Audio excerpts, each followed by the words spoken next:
বেশি blog publish করলেই যে আপনার এসইও ইমপ্রুভ হবে আর কথাটা আসলে সবসময় ঠিক না। ধরেন একটা ওয়েবসাইটে 100টারও বেশি ব্লগ পাবলিশ করছে, বাট ট্রাফিক নেই। এখন কারণটা আসলে কোয়ান্টিটি না, কারণটা হচ্ছে তিনি কোন টপিকে লিখছেন। এখন আপনি এমন টপিকে লিখলেন যে টপিকে আসলে মানুষ সার্চই করে না, অথবা অলরেডি 100 জন ওই টপিকে আর্টিকেল লিখে অলরেডি বসে আছে, তো গুগল আসলে তখন আপনাকে র্যাঙ্ক দিবে না।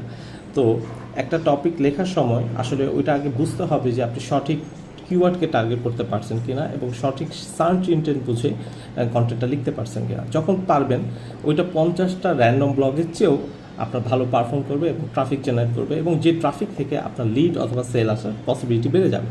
সো মোর কন্টেন্ট না, কোয়ালিটি কন্টেন্ট এবং রাইট কন্টেন্টে বেশি ফোকাস করুন।